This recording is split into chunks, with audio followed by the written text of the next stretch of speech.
Smart Bourse vous est présenté par Tikeo Capital.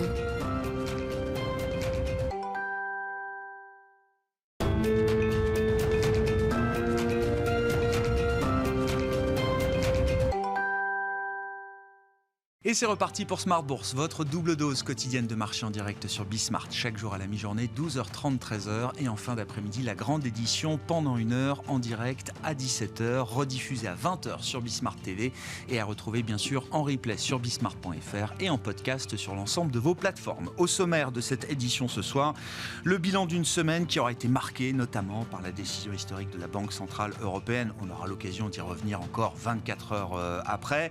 Une décision d'ailleurs qui provoque une forme de soulagement, on peut le dire comme ça, sur les marchés actions avec le rallye du secteur bancaire qui s'étend encore un peu plus aujourd'hui. Rallye qui a commencé hier après l'annonce de cette hausse de 75 points de base pour la zone euro, et le rallye se prolonge aujourd'hui, le secteur bancaire étant le secteur leader du jour en Europe et au sein de la zone euro, avec une hausse en moyenne de 3% et qui permettra sans doute aux indices européens d'afficher une semaine positive après 3 semaines de repli marqué. Le CAC 40 est au-delà des 6200 points en cette fin de semaine. Vous aurez les détails de cette séance en cours dans un instant avec Alix Nguyen. Du côté de l'Europe, la réunion du jour était consacrée aux problèmes énergétiques avec une réunion des ministres européens de l'énergie. Il y a encore du pain sur la planche, c'est ce qu'il faut retenir quand même de ce premier conseil d'urgence de l'énergie qui se tenait aujourd'hui, avec déjà une problématique de court terme à adresser, c'est la question de la liquidité pour un grand nombre d'acteurs énergéticiens, acteurs du marché de l'énergie. Beaucoup d'entre eux se couvrent sur les marchés futurs de l'électricité et font face aujourd'hui à des appels de marge monstrueux qui se comptabilisent en centaines de milliards d'euros peut-être. Il y a donc un risque de liquidité à court terme pour certains de ces acteurs et c'est là où il faut intervenir de manière assez urgente. Les ministres européens de l'énergie ont demandé à la Commission européenne de revenir le plus tôt possible avec des mesures destinées à adresser cette question de la liquidité. D'autres réunions sont sans doute à prévoir et puis notez que la semaine prochaine, le discours sur l'état de l'Union sera prononcé par Ursula von der Leyen le 14 septembre et la partie énergétique sera évidemment une partie importante sans doute de son discours. Voilà pour les sujets du jour sur les marchés. Nous discutons de tout cela dans un instant avec nos invités. Puis dans le dernier quart d'heure, comme chaque deuxième vendredi du mois, le vendredi, nous faisons un point sur l'industrie des ETF à travers les flux de collecte du mois d'août et des derniers mois. On verra d'ailleurs que l'été a marqué une rupture en matière de collecte sur la partie action, puisqu'on compte maintenant une décollecte sur les actions en général et les actions européennes en particulier à travers les instruments et les produits indiciels. Et c'est Alexis Nac, le directeur de la gestion de Yomoni, qui sera avec nous par téléphone à 17h45.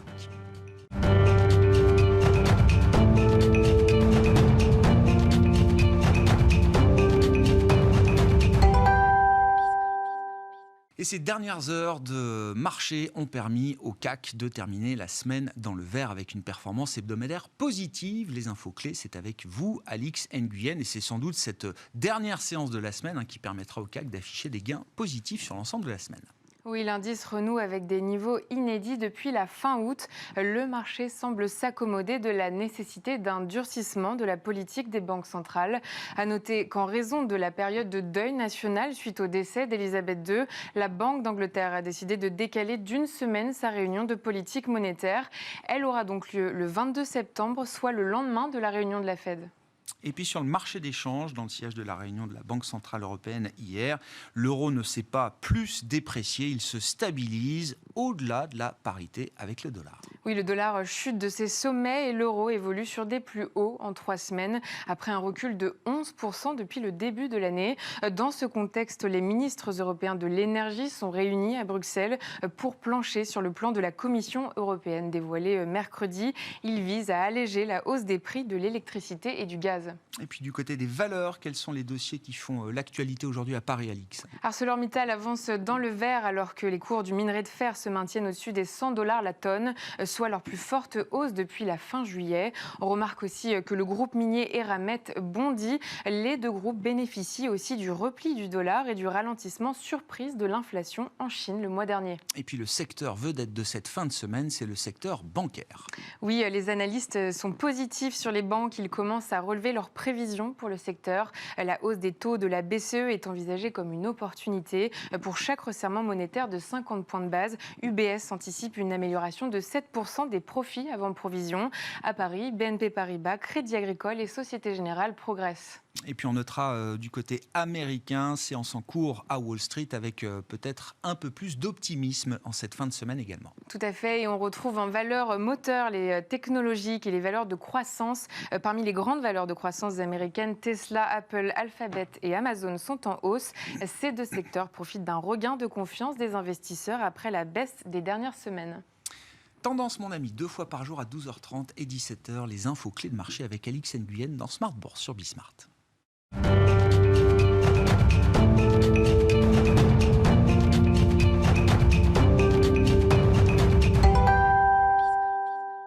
Trois invités avec nous chaque soir pour décrypter les mouvements de la planète marché et en ce vendredi faire le bilan de cette semaine marquée par la réunion de la Banque Centrale Européenne. Aymeric Didet est avec nous en plateau, le directeur de la gestion de Pergame. Bonsoir Aymeric. Bonjour Grégoire. Merci d'être là. Merci à Michel Saunier de nous accompagner également ce soir. Bonsoir Michel. Bonsoir Grégoire. Directeur de la gestion de Tocqueville Finance et Benoît Vesco avec nous également ce soir en plateau. Bonsoir Benoît. Bonsoir Grégoire. Merci d'être là. Vous êtes directeur des investissements de Mescart Hamilton Asset Management.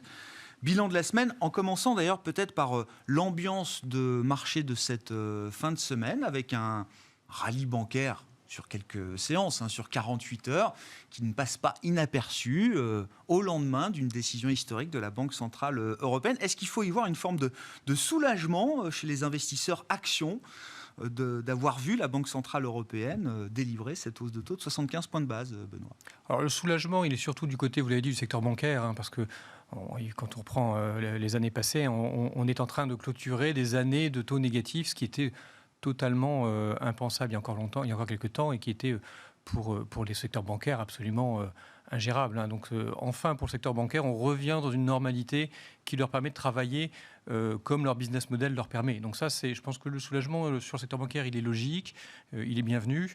Après, on va sûrement se projeter à plus à moyen terme ensuite. Et le moyen terme, il est moins sympathique pour les marchés actions, puisqu'on sait bien que les banques centrales sont clairement à la manœuvre dans une politique de hausse des taux directeurs, que ce soit aux États-Unis et maintenant de manière très, très ferme aussi en zone euro. Ça, c'est évidemment moins porteur pour les marchés actions, moins porteur pour la croissance en général.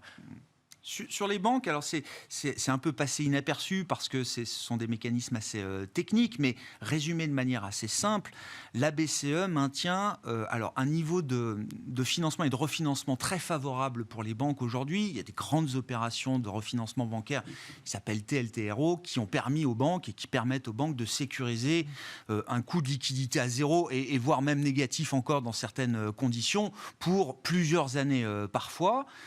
Et cette liquidité empruntée à zéro, désormais, les banques vont pouvoir la déposer chaque soir à la BCE. Les réserves excédentaires des banques vont pouvoir être déposées à la BCE comme d'habitude, sauf que cette fois, elles vont être rémunérées à 75 points de base. C'est quand même c'est de la marge facile. Alors, c'est de la marge facile après des années de marge négative. Donc, quand même, je pense que de ce côté-là, on ne va pas bouder d'un plaisir. C'est légitime ? Alors, tout légitime, c'est toujours difficile de dire est-ce que c'est légitime ou pas. En tout cas, c'est la réalité. Et ça permet vraiment de retrouver un business model normal pour une banque. Donc ça, je pense que c'est la moindre des choses. Une banque, elle transforme l'argent. Elle emprunte à court terme, elle prête à long terme. Elle joue sur les spreads de taux et sur la courbe des taux. Elle peut à nouveau le faire dans des conditions normales.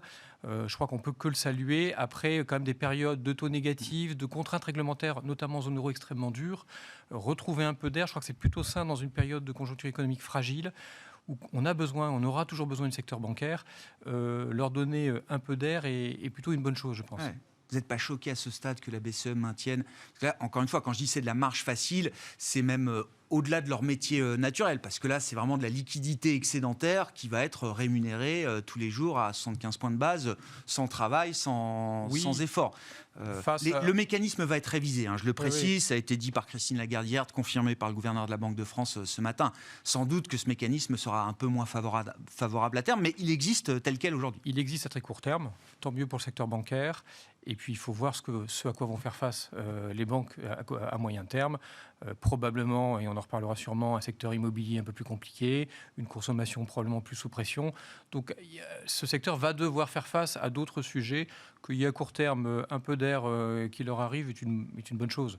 Voilà, il y a rien là-dessus, il n'y a rien de scandaleux et il y aura d'autres défis à faire face. Non, mais c'est effectivement bien résumé. Soulagement ou pas en cette fin de semaine quand on regarde le marché action? Alors, ça faisait 3 semaines que le marché action baissait quand même, hein, Michel. Oui, soulagé très temporairement. Sur les banques, juste pas une anecdote, mais quelques chiffres. Avant le rebond, on parlait tout à l'heure de BNP et de Société Générale dans le palmarès. BNP était valorisé 0,5 fois la book value, donc les fonds propres. Pour un ROE régulier depuis 10 ans de 8% par an, ce qui veut dire que le coût des fonds propres implicites était de 17%, alors qu'historiquement, sur une période plus longue de 20 à 30 ans, on est autour de 10. Si on prend la Société Générale, valorisée 0,3 fois les capitaux propres, on arrive si on fait le même raisonnement, on arrive à un coût des fonds propres implicites de 25%. Donc en fait, on est arrivé à des niveaux de valorisation justifiés par l'historique que vous avez mentionné, à savoir qu'elles ont été archi-réglementées. C'est quasiment devenu des utilities avec le temps. Il y a eu ce coût des dépôts monumental, parce qu'on était sur 3,7 trillions de dépôts. Donc il y a eu le phénomène de tiering, c'est-à-dire que quand ça coûtait 0,5 points de base, on en a enlevé un tiers de la base. On a mitigé un petit peu ce système au fur et à mesure pour pas non plus pénaliser tous les dépôts à moins 0,50. D'accord. Donc là, on retourne le dispositif. Donc on a en gros... Alors, 100% des 3,7 trillions qui sont rémunérés à 0,75, ce qui est une bonne nouvelle. Et c'est vrai que l'autre bonne nouvelle, c'est le TLTRO qui a été emprunté à moins 0,4. Et oui, bien sûr. Pas à 0. Donc ça fait plus de 1% de carry trade, en gros, sur 2 trillions. 2 trillions, c'est l'essentiel de l'excès de liquidité aujourd'hui sur le bilan de la Banque centrale. Donc, c'est pas neutre. Donc voilà, donc un soulagement normal, puisque si on regarde en termes d'earnings, de bénéfices, ça fait 20% de bénéfices en plus sur une période de 2 à 3 ans. Donc c'est vraiment loin d'être neutre, mais c'est du court terme. C'est du très court terme. Mais il y a un geste de compensation presque politique là qu'il faut comprendre. Ou d'anticipation, ou d'anticipation. Reculer pour mieux sauter. Ce qui est en train de se passer un peu partout sur tout l'énergie, mais aussi l'alimentaire et tout ça. Enfin, l'Europe est au centre d'une crise multiforme. Donc aujourd'hui, moi, je ne suis pas du tout rassuré par les marchés actions. Je pense qu'on est sur des niveaux de valorisation qui n'anticipent pas du tout les conséquences potentielles de la crise dans laquelle on est, ou des crises dans lesquelles on est. Avoir des actions valorisées à 11 ou 12 fois les bénéfices, c'est peu cher payé vu la crise dans laquelle on est. Rappelons-nous en 2008 où pendant la crise de la zone euro, on est passé très facilement sous les 10 fois. On a même touché 8 fois, donc on est encore loin du compte. Et moi, ce qui me fait encore le plus peur, c'est quand je regarde le consensus sur les attentes de bénéfices, de croissance de bénéfices. Alors, cette année, on peut comprendre. Il y a 17% de croissance de bénéfices attendue. Si on enlève l'effet énergie, on tombe à 7%. Si on enlève l'effet euro-dollar, il ne reste plus grand-chose. Mais voir que les attentes sur 2023 sont de plus 9 si on retraite de l'énergie. Avec l'énergie, on serait à plus 2. Et surtout, le pire, le marché, le consensus s'attend à une expansion des marges des entreprises. Alors que, franchement, d'un point de vue, sans être pessimiste, rien que la facture énergétique, l'effet sur la consommation, sur la demande, je ne vois pas comment les marges pourraient augmenter. Donc en fait, c'est aussi une des raisons pour moi de la bonne tenue des marchés actions, qui sont très largement algorithmés. C'est que tous ces algorithmes se focalisent très largement sur la tendance du consensus d'anticipation de bénéfices. Et comme celle-ci s'est même améliorée, je pense qu'il y a beaucoup de signaux qui n'ont pas été à la vente, qui n'ont pas été déclenchés. Mais on y arrive. Des PMI en dessous de 50 ou proche de 50, ce n'est pas des croissances de bénéfices telles qu'on les voit aujourd'hui. Même si, en regardant encore un peu dans le rétroviseur, alors le marché se focalise sur les premières estimations statistiques, mais on a vu des révisions à la hausse de croissance du PIB. Les résultats ont encore été bons. Il n'y a pas d'effondrement des marges dans ce qu'on a constaté. C'est encore trop tôt. Il y a encore beaucoup d'inertie, j'ai l'impression, de ce point de vue-là. Les coûts ne sont pas pleinement répercutés. Déjà, la transmission, elle est très longue. Il y a de l'inertie, comme vous dites. Et puis, il y a eu quand même des mesures budgétaires, des fameux c'est ça, bien sûr. qui, pour l'instant, ont coûté seulement 2% de PIB, mais qui vont sûrement coûter beaucoup plus cher en bout de compte. Donc en fait, oui, c'est la question. C'est dans quelle mesure, tout comme ça s'est passé dans la période de Covid, on est capable de compenser au niveau étatique ce coût-là. Le seul problème cette fois-ci, c'est que les banques centrales, elles ne peuvent pas émettre du gaz naturel. Et donc, pour revenir aux banques, oui, dans ce contexte, vous comprenez qu'on conserve encore, là, pour quelques temps, peut-être, un peu de marche facile, pour leur permettre de faire un peu de marche facile, avant après tout ce qu'elles ont traversé, tout ce qu'on leur a mis comme réglementation, et avant ce qui se prépare peut-être. Non, mais le sujet, et la raison pour laquelle, à chaque fois qu'il y a un ralentissement économique, ces dernières années, les banques sont les premiers secteurs à être vendus, c'est le coût du risque. Le coût du risque, on l'a mentionné tout à l'heure en off, c'est l'histoire des zombies, des boîtes zombies qui ont été maintenues à flot de façon totalement artificielle par des financements extraordinaires qu'on a eus. Et cette bulle va éclater d'une façon ou d'une autre et ça va se retranscrire dans un taux de défaut. Et le taux de défaut, c'est une autre façon de dire le coût du risque des banques. Et donc ce coût du risque qui est toujours au plancher va augmenter. Donc ça, forcément, ça va renier la rentabilité des banques. Donc c'est pas plus mal que les banques se solidifient un peu. Je pense que la BCE, elle doit avoir ça aussi en tête avant de prendre un peu l'ouragan qui va arriver. On estime, sur la France, c'est des chiffres que j'ai vérifiés avec des économistes qui suivent ça de près, on estime que les 2 dernières années, on a évité 50 000 faillites ou défauts d'entreprise naturels, qui sont la vie naturelle de l'économie, qui a été mise sous cloche avec les mesures de protection. Je ne dis pas qu'on va rattraper 50 000 faillites d'un coup, mais il y a quand même effectivement une liquidation naturelle qui ne s'est pas faite. Ça peut être compliqué. Bon, Aymeric, commentaire sur cette fin de semaine. Il y a ce sentiment un peu de soulagement, comment vous l'interprétez ? Alors plutôt bien, dans le sens où on a enfin eu on a eu une poursuite de hausse de taux par rapport à ce qu'avait fait la Fed. On sent qu'on a un processus qui est enclenché, un processus nécessaire, obligatoire, avec un discours très similaire à celui de la Banque centrale américaine. Donc ça, c'est quelque chose qui est important parce qu'on a plutôt eu tendance à penser que pour une fois, on avait une grosse crise qui était pas commune, mais en tout cas qui touchait le monde entier, mais avec des politiques monétaires qui n'étaient pas synchronisées. Et ça nous a un petit peu choqué parce que lors des précédentes grandes crises, en 2008 ou en 2011, les banques centrales s'étaient harmonisées et agissaient quasiment de concert. Or là, on a vu une banque centrale européenne qui était très en retard dans son cycle de hausse de taux. Alors c'est vrai que le sol européen a été touché par une crise majeure. Mais oui, c'est quand même une différence majeure. Mais oui, mais il y a un moment où le rôle de la Banque centrale, on nous a martyrisé pendant 20 ans que la Banque centrale, son rôle, c'était de combattre l'inflation. Et quand elle arrive, elle n'agit pas. Elle met du temps à réagir. Donc Madame Lagarde était en retard. Et ça, c'est un point qui est important. Et enfin, on voit qu'elle agit suffisamment fortement hier. Donc ça, c'est une bonne nouvelle. Donc c'est pour ça que c'est salué aujourd'hui. Il y a l'idée quand même que c'est rassurant de voir la Banque centrale européenne, même si ça choque un petit peu, et d'ailleurs c'est le but sans doute, mais se remettre dans un bon rythme. Elle s'en met en selle parce qu'il y a besoin, ça c'est une nécessité obligatoire, quand on a une inflation telle que celle qu'on a aujourd'hui, même si il y a toute une partie exogène qui est dans ces chiffres d'inflation qu'on a évidemment, qui est due au conflit entre l'Ukraine et la Russie, il y a quand même de l'inflation sous-jacente réelle qui est là et qui est présente dans l'économie. Donc il faut la combattre, il ne faut pas se laisser trop de latence parce que sinon il sera trop tard. Or en plus, on a un chômage qui est pour le moment relativement bas. On a une croissance qui existe encore. On était encore en croissance jusque-là, croissance économique d'un point de vue global dans la zone euro, qui est la zone la plus touchée par cette crise. Donc il y avait, entre guillemets, c'est le moment de le faire. Donc si elle ne le fait pas maintenant, elle ne le fera jamais. Et surtout, elle met à risque énormément l'économie européenne. Donc pour le coup, il fallait le faire. C'est une bonne nouvelle. C'est une très bonne nouvelle pour les banques parce que derrière, ça veut dire que les banques vont être un peu plus solides. Ça, c'est clair. C'est vrai, on vient de le dire, elles avaient mangé un petit peu beaucoup de mauvaises nouvelles ces dernières années.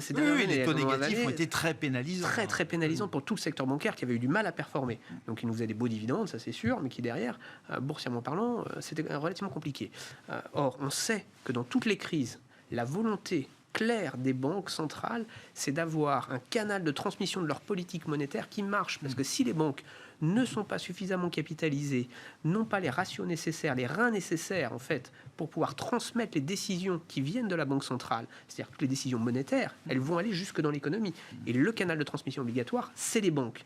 Donc il faut avoir un système bancaire qui marche, qui est efficient pour que ça soit produit d'effet. Donc c'est pour ça aussi qu'on aide un petit peu les banques parce que évidemment, il y a une possibilité pour que si jamais cette guerre dure et que cette crise qu'on connaît aujourd'hui, avec tous les scénarios noirs qu'on lit partout, se perdure, il va falloir avoir des banques très très très solides. Après, c'est vrai que de faire tous les scénarios noirs aujourd'hui, c'est extrêmement simple. Oui, inflation, guerre, banque centrale, hausse de taux, chômage qui peut monter, on peut en donner énormément. C'est très clair qu'aujourd'hui, pour l'investisseur... Moi, je le vois autrement, Aymeric. Je trouve, et pourtant, je suis d'un naturel optimiste, et sur les marchés, tout le monde est d'un naturel optimiste. Pour la première fois depuis très longtemps, je trouve que c'est très difficile d'élaborer un scénario de bonnes nouvelles sur la base de ce qu'on connaît. Il peut toujours y avoir des très bonnes surprises, la guerre qui s'arrête. Exactement. Oui, mais la guerre qui s'arrête, ça ne veut pas dire que les sanctions s'arrêtent, ça veut dire qu'on reste quand même dans quelque chose de très disrupté pour encore longtemps. Tout à fait. Quand même. D'avoir le scénario aujourd'hui totalement opposé est très, très compliqué, c'est sûr et certain. Par contre, on n'est jamais à l'abri d'une bonne nouvelle. Ça aussi, il faut le noter. Parce que c'est quand on voit aussi tout noir que... faire le mois de juillet sur les marchés, par exemple. Exactement. Après, a été un mois de rebond et de rallye. Exceptionnel. Mais après, on avait eu un mois de juin qui était catastrophique. On avait eu des anticipations bénéficiaires cata. Donc, il y a des éléments qui font. Mais on a besoin de la petite étincelle, d'un élément qui va aujourd'hui redonner confiance aussi aux investisseurs. Et ça, sans ces éléments, sans un élément pour provoquer ça, ça va être un petit peu difficile de passer dans cet autre scénario, parce qu'il y a des scénarios alternatifs. Il y a des zones qui sont beaucoup moins touchées par cette crise. Oui, non, mais on y viendra. Donc il y a de quoi faire encore pour l'investisseur. Ouais, mais bon, je trouve quand même que ça l'Europe mérite qu'on s'y arrête aujourd'hui, parce que c'est vrai que alors les questions sont pas faciles. Oui, Michel. Non, mais en fait, moi je trouve que quand on regarde les différentes classes d'actifs, il y en a une qui donne un peu l'illustration du problème qui se pose à l'Europe, c'est le change.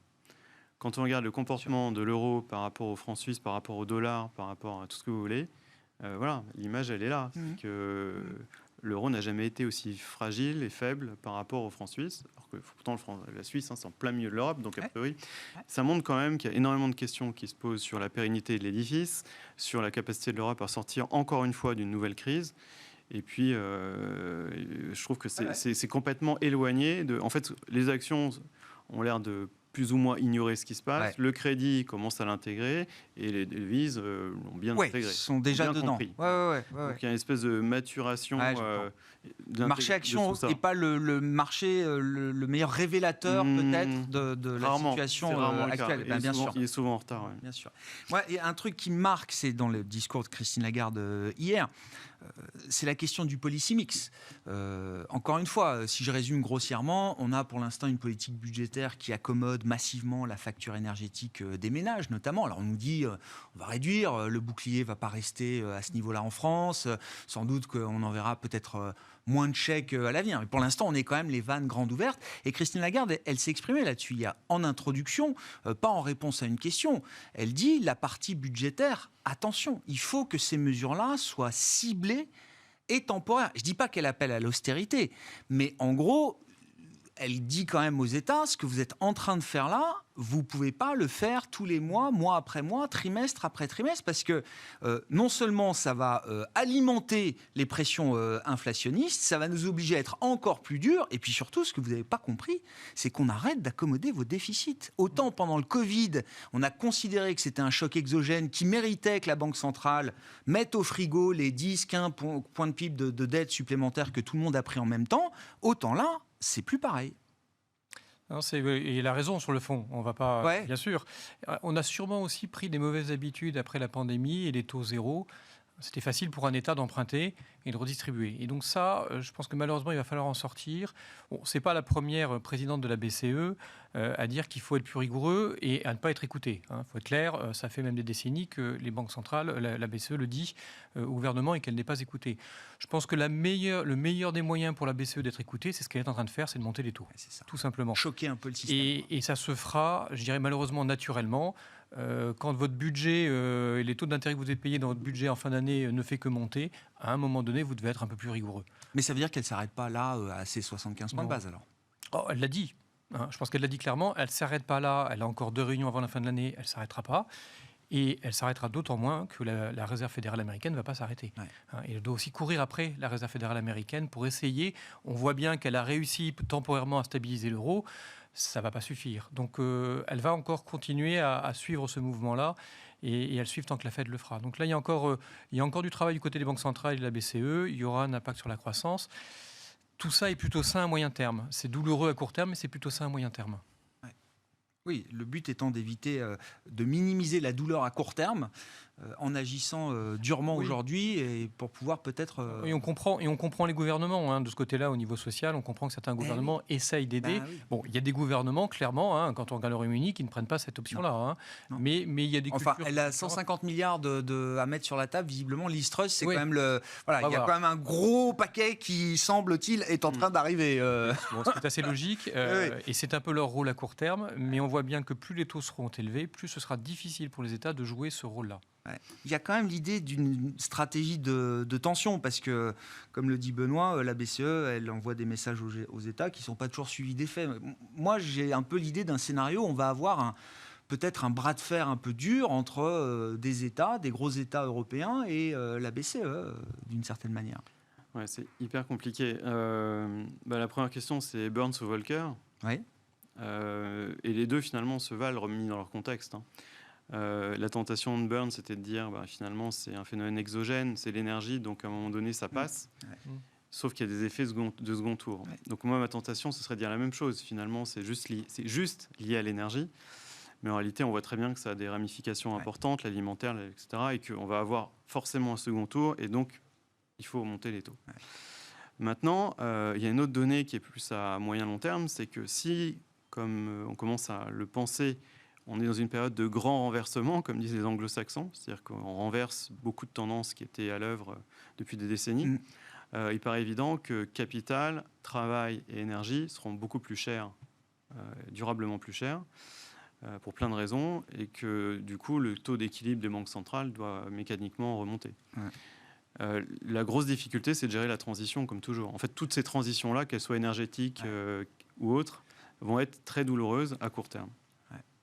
Bon, si on sort de l'Europe pour parler des États-Unis, est-ce qu'on est plus confortable avec la situation américaine aujourd'hui, Émeric ? Est-ce que c'est un peu le débat qu'on avait cette semaine ? Est-ce que l'idée d'un soft landing survit, y compris après le discours de Jackson Hole, par exemple, de Jérôme Powell ? Ça va pas non plus être simple aux États-Unis, mais ça sera plus simple qu'en Europe. Ouais. C'est ça qu'il faut garder à l'esprit, c'est que les sociétés américaines, la société américaine dans son ensemble, elle a déjà un taux de chômage qui est déjà beaucoup plus bas.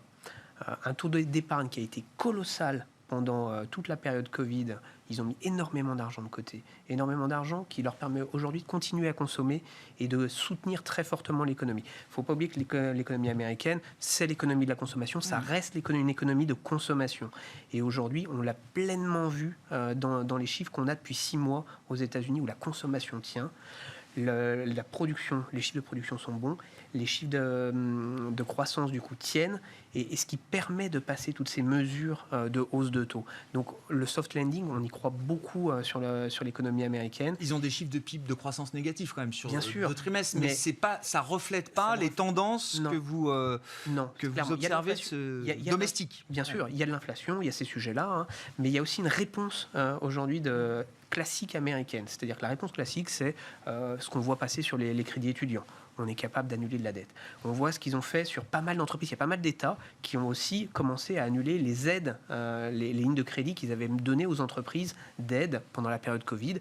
Ils font des write-off parce qu'ils ont cette volonté de soutenir l'économie américaine qui a toujours été là, qui est toujours une économie qui, elle, profite en plus de cette avance qu'ils ont sur le cycle par rapport à 2 grandes zones géographiques qui sont l'Europe, partenaire évidemment économique majeur, mais également la Chine, où aujourd'hui la Chine est dans une politique zéro Covid, fermeture, 35% du PIB chinois est sous lockdown aujourd'hui. Donc les États-Unis, eux, c'est une machine de guerre la course en tête, quoi. Qui fait la course en tête et qui, pour le moment, a affiché plutôt des bons résultats. Parce que justement, les entreprises, elles ont été bien gérées.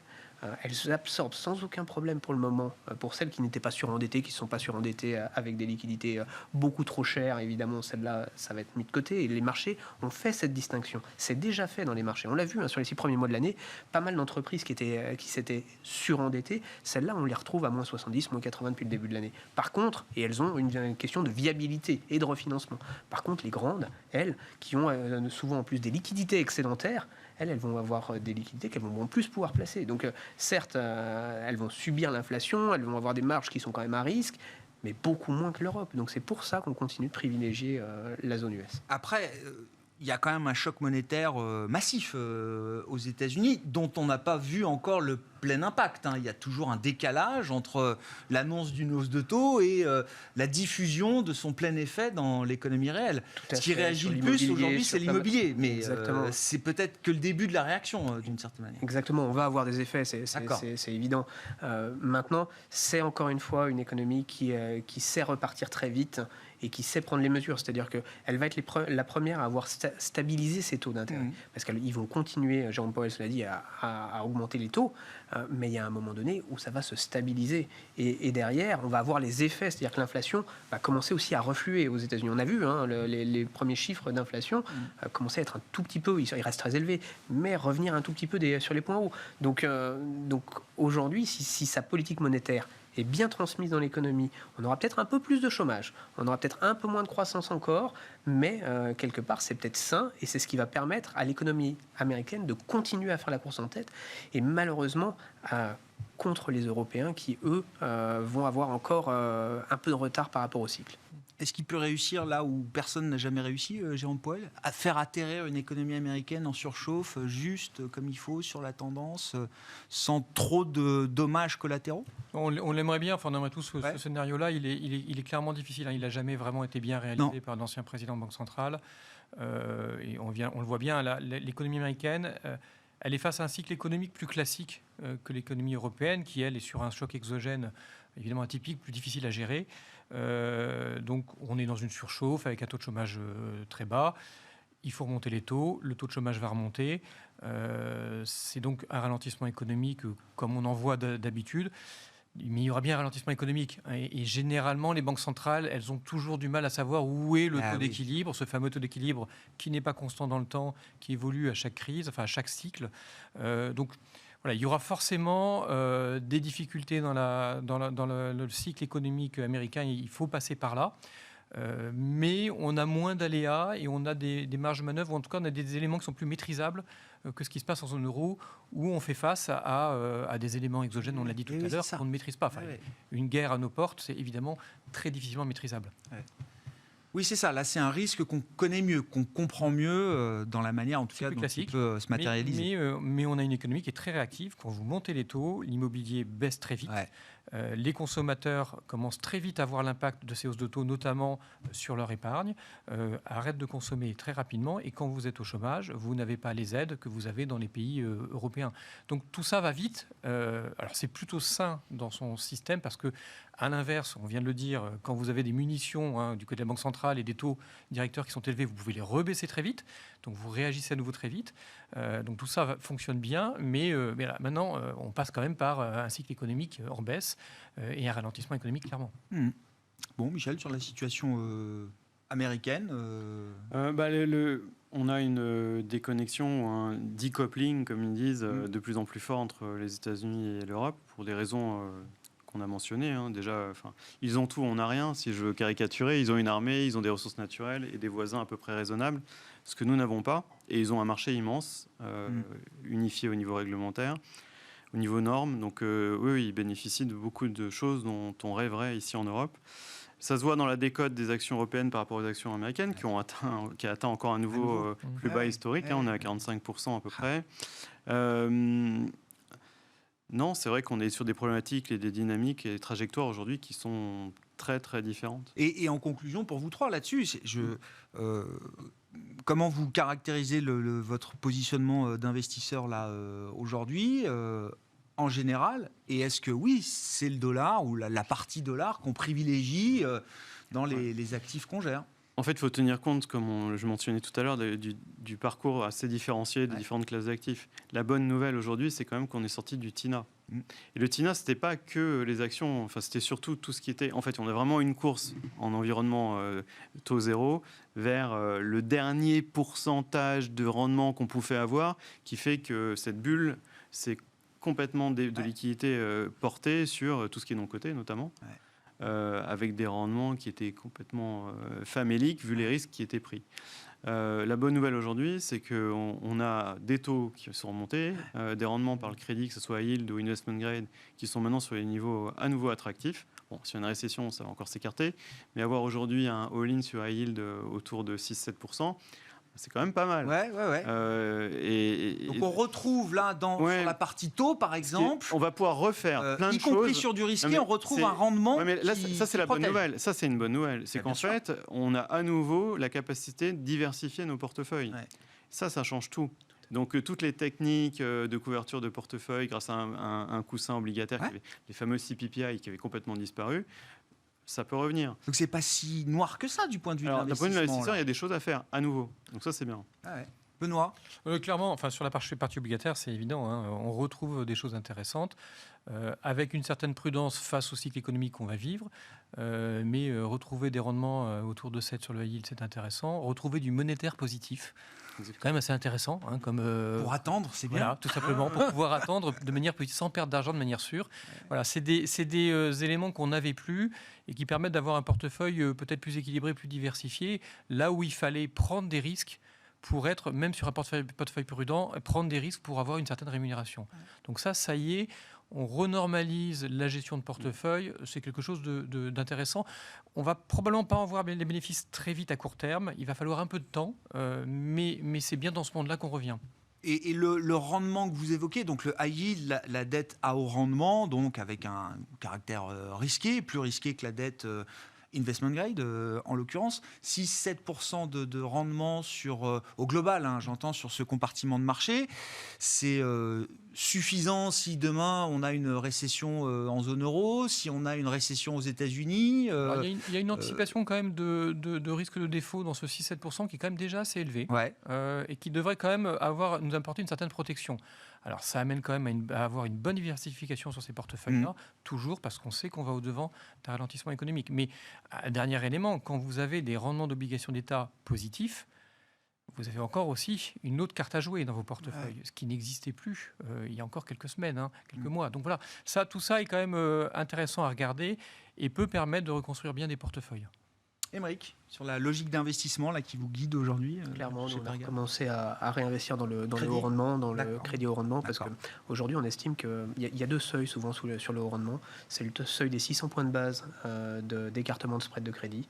Donc sur le haut rendement, on y est. Donc ça veut dire du 7 à 8% sur des fonds 2026-2027. On peut faire pas mal de fonds à échéance qui se sont lancés sur cette thématique-là. Et là, on parle de haut rendement de qualité ou on va chercher loin dans le risque? Non, justement.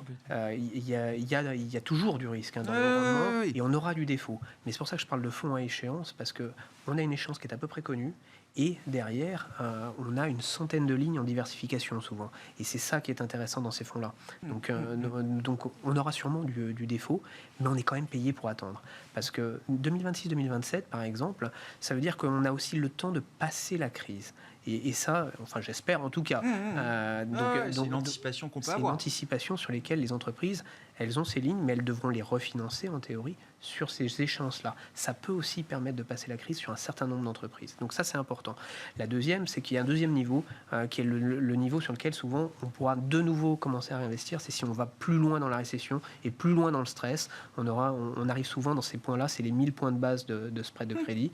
Et là, par contre, souvent, c'est des points extrêmement intéressants. Historiquement, en tout cas, ça a souvent été des points extrêmement intéressants d'investissement. Ça veut dire qu'on a un marché qui a overshooté ou qui est allé très loin dans la noirceur. Mais c'est là où c'est des marchés qu'on avait souvent laissés de côté ces dernières années parce que c'était pas des marchés sur lesquels le risque était rémunéré. Aujourd'hui, on est payé on est rémunéré pour prendre ces risques-là. Donc c'est là où c'est redevenu intéressant. Oui, c'est un secteur comme si on regarde pour les actions aussi, on peut trouver des segments qui sont intéressants. C'est tous les acteurs qui ont des passifs longs. Typiquement, un assureur, jusqu'à présent, son résultat financier, il était ridiculement en bas. Là, maintenant, on commence à avoir quelque chose de sérieux à mettre en face du résultat opérationnel, du résultat technique. Donc ça aussi, ça explique, je pense, en grande partie pourquoi le secteur tient très bien cette année. Tout à fait. Tout à fait. C'est un secteur qui a souvent été un petit peu assimilé aux financières, au global, et donc qui souvent a sous-performé, alors que lui bénéficie presque beaucoup plus des hausses de taux, et notamment des hausses de taux courts qu'on a eues de la part de la Banque centrale hier. Donc c'est pour ça que c'est un secteur qui est très très intéressant aujourd'hui. En Europe en tout cas. Après, c'est vrai, c'est aux États-Unis qu'il faut aller. Bon, effectivement, donc on retrouve quand même dans l'univers d'investissement au sens large, on retrouve quand même des choses intéressantes. Il y a une séquence à respecter, j'ai l'impression, et voilà, le crédit pour l'instant, c'est l'univers dans lequel on a envie de se replonger aujourd'hui avec la remontée des rendements et donc un risque qui est un peu plus correctement rémunéré en tout cas. Il nous reste quelques minutes, je sais que vous aimez la voiture. Porsche. Non, mais ça m'intéresse, moi, Porsche, parce que visiblement, ils ont vraiment très envie d'y aller, modulo les conditions de marché. Mais bon, on a lu beaucoup de choses. Ils ont quand même pré-sécurisé un tour de table assez solide, visiblement, avec une valo entre 60 et 85 milliards. 85 milliards, c'est la market cap de Volkswagen, la maison mère de Porsche. Voilà. Comment on considère Porsche, c'est pas juste de l'automobile, j'imagine. En fait, c'est la question. Non, mais en fait, c'est vraiment ça la question. Est-ce que ça va tomber du côté Renault ou du côté Ferrari? Non, mais on en est là. Ouais. On en est là. Renault, Ferrari, je sais pas. Je suis pas un spécialiste de voitures de sport et de luxe, mais en tout cas, je sais que c'est pas Renault. Tout se joue sur l'image de marque. C'est 8 milliards de market cap, Renault. Oui, exactement. C'est quasiment une small maintenant. Rejoint Air France dans les small. Non, si on regarde plus sérieusement... Ferrari, c'est une production d'un peu plus de 10 000 véhicules. D'accord ? Et c'est un prix de vente moyen de 320 000 euros par véhicule. Si on regarde Porsche, c'est une production de 300 000 véhicules et un prix moyen de 100 000 euros. Donc on n'est pas vraiment dans la même catégorie, mais il y a de la marge entre la valorisation de Ferrari, qui est valorisée comme un produit de luxe. Ouais. En réalité, Ferrari est beaucoup plus corrélé depuis son introduction en bourse au LVMH de ce monde. Même Hermès. Ouais. Que aux constructeurs automobiles, quels qu'ils soient. Donc en fait, ce qu'on peut imaginer, c'est que Porsche, c'est comme une image de marque très forte. Alors c'est pas Ferrari, encore une fois, parce que ce qui est rare est cher, et c'est moins rare. Néanmoins, ça vaut plus que Volkswagen, ça vaut plus que Mercedes. Donc il va falloir trouver un entre-deux acceptable. Ce qui est intéressant, c'est que Porsche, tout comme Ferrari, a été capable d'augmenter le prix de ses modèles moyens sur les 15 dernières années dans les mêmes proportions. Juste pour donner des chiffres, si on regarde les deux marques absolues dans le luxe, c'est Hermès et Rolex, l'augmentation des prix année après année sur 15 ans, c'est de l'ordre de 4 à 5% en moyenne. D'accord ? Si on regarde Ferrari et Porsche, ils arrivent à passer des hausses de prix de 2 à 3%. Donc c'est là où c'est intéressant, c'est que Porsche arrive à faire la même chose que Ferrari en termes de hausse de prix, de pricing, power, mais en partant d'un niveau plus bas. Quoi. 3 fois inférieur en moyenne, c'est ça. Ouais. Donc, mais bon. Et c'est dans le sens de l'histoire, Porsche. Je sais pas, il y a le côté un peu statutaire, ostentatoire, le côté moteur thermique, parce que bon, ils vont faire un peu d'électrique, mais non, ils font beaucoup d'électrique. Alors pour le coup, c'est là où ils sont en avance. Je me dis, le Porschiste, c'est légitime, il a envie d'avoir son moteur, le bruit du moteur et tout ce qui va avec, quoi. Oui, mais alors justement, ce qui est Porsche aujourd'hui, 60% des ventes, c'est des SUV. Ouais. Donc la magie a un peu disparu, on va dire. C'est vrai. Et en fait, en termes d'électrification, ils sont quand même très très avancés. Donc le client Porsche, oui, l'électrique, ça le dérange pas. Non. En tout cas, le dernier modèle qui a été sorti, qui était le Taycan, représente aujourd'hui quasiment 20% des modèles vendus de chez Porsche. Et c'est un vrai succès. Ouais. Oui. Donc dans la stratégie de Porsche, ils n'ont pas de frein à faire de l'électrique. Ça a l'air de fonctionner sans bruit du moteur. C'est ça. Mais juste un élément sur ce sujet-là. Ce qui va être intéressant de regarder, c'est qui va avoir accès à l'introduction en bourse. Parce qu'on se souvient de l'introduction en bourse de Ferrari. La problématique qu'il y avait eu à l'époque, c'est qu'il y avait eu une grosse disponibilité pour les Américains. C'est les Américains qui avaient pu souscrire. Les grandes banques d'affaires avaient mis sur le marché côté américain. Oui. On va voir si Volkswagen, avec Porsche, va réviser un tout petit peu ce genre de notions, parce que Ferrari a bien marché, financièrement parlant, mais aurait pu bien mieux marcher. Il y avait une demande en Europe qui avait été colossale, qui n'avait pas été servie. On va voir si Ferrari avait eu plus d'actionnaires européens, parce que le parcours de Ferrari, je ne l'ai pas là sous les yeux, mais on a fait de l'argent avec Ferrari quand même en bourse. Tout à fait. Au début, ça a été compliqué. Peut-être cette année, c'était compliqué. Au début, ça a été compliqué. Il y aurait eu plus d'Européens, vous dites que ça aurait été encore Exactement. Donc on va voir encore mieux. Si l'introduction va mieux se passer que celle de Ferrari. C'est une question de valorisation contre momentum, en fait. Ce que disent les Américains, c'est FOMO contre FAMA. Donc FOMO, c'est la peur de rater, l'occasion du siècle, et FAMA, c'est les fondamentaux de FAMA French. Et donc, où est-ce que ça va tomber ? On verra bien. Hein. Déjà, on verra. Je ne sais pas si ça appelle un commentaire. Non, ça illustre bien le renouveau du secteur automobile. Il faut aussi trouver de l'argent pour se réinventer complètement. Ouais. Et c'est ça aussi leur difficulté et leurs enjeux. Hein. Ils y font face, Volkswagen largement. Renault, à sa manière, essaie de réfléchir comme il peut à splitter ses activités. C'est pas les mêmes montants. Mais chacun essaye de trouver de l'argent pour se réinventer. On verra si Porsche entre en bourse. Si c'est le cas, ce sera une introduction en bourse historique pour l'Allemagne, pour l'Europe, en termes de capitaux levés et puis de valorisation boursière de market cap qui pourrait atteindre jusqu'à 85 milliards d'euros. Merci beaucoup, messieurs. Merci d'avoir été les invités de Planète Marché ce soir. Benoît Vesco, directeur des investissements de Mescart Hamilton Asset Management, Michel Saunier, directeur de la gestion de Tocqueville Finance, et Aymeric Didet, directeur de la gestion de Pergame, étaient avec nous en plateau.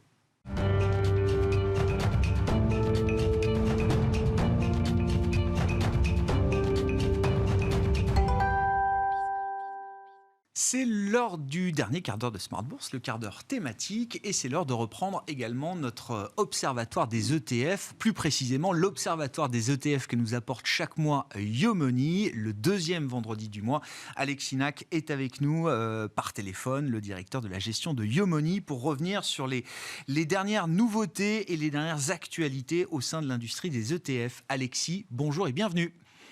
Bonsoir Grégoire. Merci beaucoup d'être avec nous et ravi de vous retrouver donc pour poursuivre cet observatoire des ETF que vous avez lancé il y a déjà quelques temps et dont vous nous faites profiter une fois par mois, je le disais, dans Smart Bourse pour comprendre un petit peu quels ont été les derniers développements et les dernières nouveautés au sein de l'industrie ETF, les produits indiciels, à commencer par la dynamique de collecte. Alexis, en période de rentrée, on peut peut-être revenir un petit peu sur les 2-3 derniers mois de l'été et quels sont les constats qu'on peut dresser en termes de collecte du point de vue de l'industrie ETF.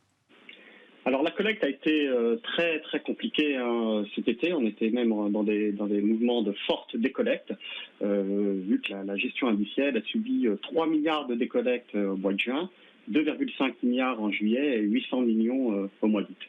Donc la gestion indicielle, elle aussi, est frappée par ces mouvements de décollecte, alors que j'étais plutôt habitué, vous vous souvenez, à vous commenter des mouvements de collecte importantes jusque-là. Ah oui, donc il y a eu vraiment... Oui, effectivement. Et là, c'est une série sur 3 mois consécutifs, donc il y a vraiment une rupture, un tournant par rapport aux 5 premiers mois de l'année, en l'occurrence, Alexis. Exactement. On était parti sur des très forts rythmes de collecte. Et depuis qu'on a créé cet observatoire, il y a 3 ans, c'est la première fois qu'on observe de la décollecte en gestion indicielle. Et à 3 mois de suite, c'est encore plus exceptionnel. Bon. Quelles sont les classes d'actifs qui ont mené cette décollecte, si je puis dire, Alexis ? Alors, si on rentre un peu plus en détail, en effet, on a une décollecte qui est très forte sur les actions et les matières premières. On a à peu près 9 milliards de décollecte sur chacune de ces classes d'actifs en 3 mois. On a notamment les actions européennes qui sont toujours en forte décollecte, avec plus de 3 milliards d'euros de décollecte sur le mois d'août seulement. Donc on a toujours une défiance des investisseurs vis-à-vis de ces zones géographiques, défiance qui se renforce même. En revanche, et ça c'est très étonnant, on a la collecte qui reste très soutenue sur les pays émergents, avec 1,5 milliard de collecte sur les pays émergents au mois d'août. Incroyable. Ah oui, c'est très très surprenant, effectivement, parce que oui, derrière les émergents, j'imagine que le poids de la Chine forcément est important, Alexis. Exactement. Quand je dis émergent, c'est essentiellement la Chine. Bon, ça c'est pour la partie action, effectivement, donc avec une dichotomie. Bon, les actions émergentes résistent effectivement en termes de collecte, et puis les actions en général décollectent, et les actions européennes en particulier. Qu'est-ce qu'on peut dire de l'univers obligataire qui semble retrouver de l'intérêt chez les investisseurs globaux ? Exactement, chez les investisseurs indiciels aussi, parce que le mouvement sur les obligations est totalement inverse, parce qu'on a près de 10 milliards d'euros de collecte sur les obligations sur 3 mois, avec là encore une collecte très importante sur les obligations émergentes, suivent juste derrière les obligations américaines. Donc on voit qu'il y a un retour très fort de l'appétit des investisseurs pour les obligations, sans doute parce qu'ils commencent à penser que les anticipations de hausse des taux maintenant sont intégrées dans les cours et qu'il y a des rendements intéressants à aller chercher sur cette classe d'actifs. Ouais, donc un mouvement de rotation à l'envers. Hein, voilà. Pendant longtemps, on a quitté le monde obligataire sans rendement pour aller vers un peu plus de risque jusqu'au risque action. Et puis là, on sent effectivement que la bascule est en train de repartir dans l'autre sens. Que dire également? Alors, c'est presque une classe d'actifs à part. Hein, l'ESG, Alexis, est-ce que ça reste une tendance solide? Exactement, parce que les supports ESG hein, dans leur globalité, c'est-à-dire les instruments qui sont mieux notés en termes de durabilité, ont très bien résisté, hein, parce que ils ont collecté près de 5 milliards sur la même période, sur 3 mois. Donc on voit que cette classe d'actifs, mais cette catégorie d'instruments a très très bien résisté dans cette période.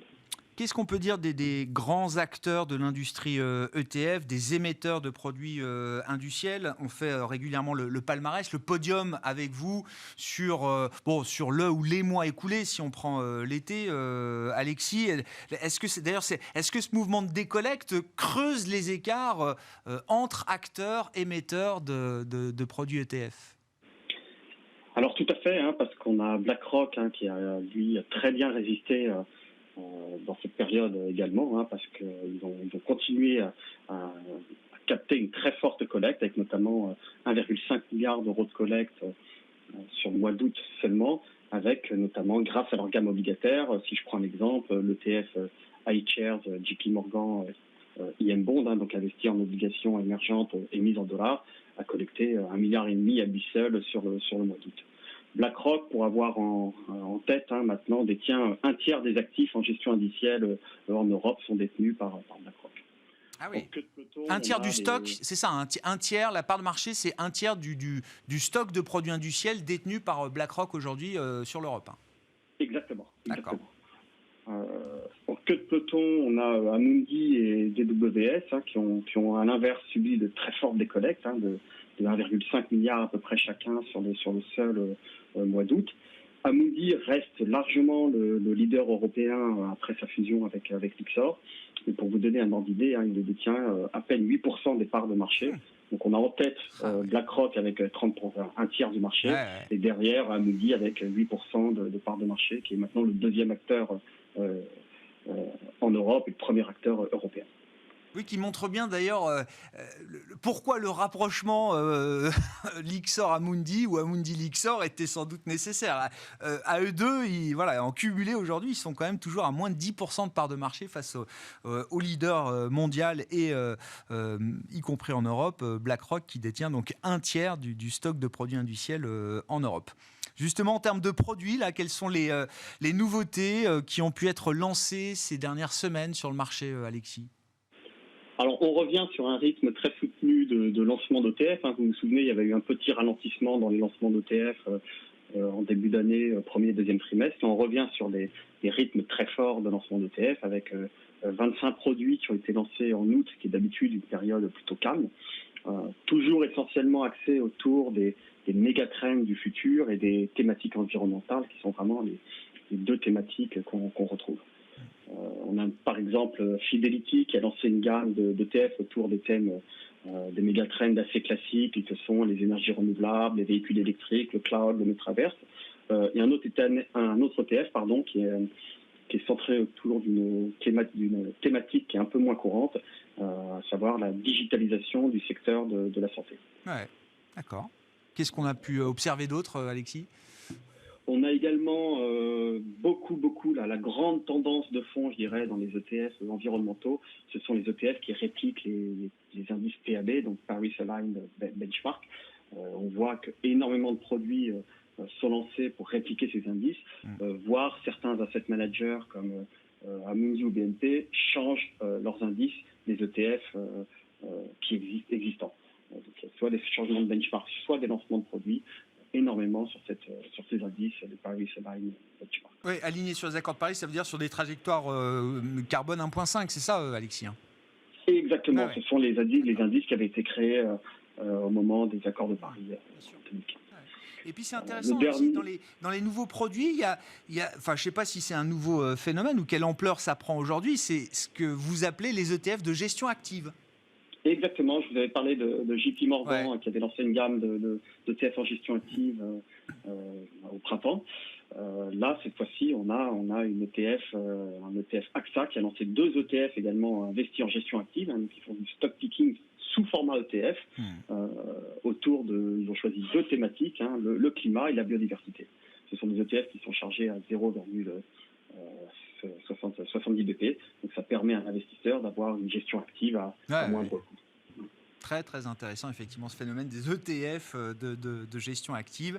Et puis à propos de gestion, Alexis, chez Yomoni, en cette rentrée, après 2 mois d'été, juillet-août, qui ont été un peu à front renversé, il y a eu ce phénomène de rallye assez spectaculaire qui a fait rebondir le Nasdaq par exemple de plus de 20% par rapport à ses points bas de fin juin, début juillet. Et puis effectivement les 3 dernières semaines qui nous ont pas ramené à la case départ totalement, mais qui ont quand même entamé une bonne partie justement de ce rallye estival. Quels enseignements vous en avez tirés en matière de gestion, Alexis ?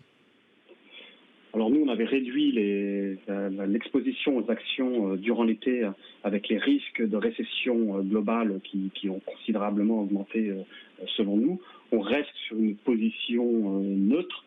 On n'est pas encore sous-pondéré en action par rapport à nos indices de référence parce qu'on pense qu'en effet, une grande partie des mauvaises nouvelles maintenant sont intégrées dans les cours. Donc on reste, je dirais, modérément prudent. On garde cette position neutre. On reste très à l'écart de la zone euro, parce qu'on pense que la zone euro est bien plus en difficulté, naturellement avec la crise énergétique qui va encore appuyer sur l'inflation. Et une banque centrale européenne, malheureusement, qui est un peu bloquée, qui doit lutter contre une inflation sur laquelle elle n'a pas beaucoup d'emprise, parce que ce n'est pas une inflation qui vient d'un excès de demande, mais c'est surtout une inflation importée.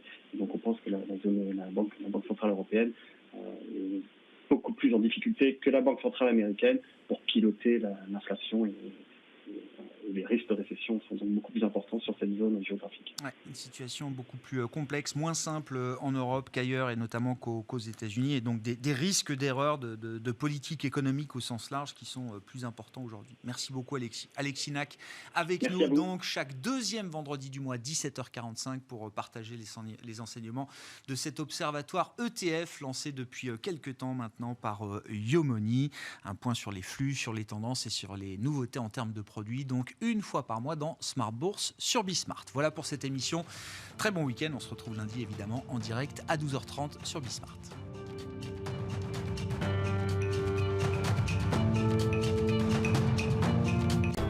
Smart Bourse vous a été présenté par Tikeo Capital.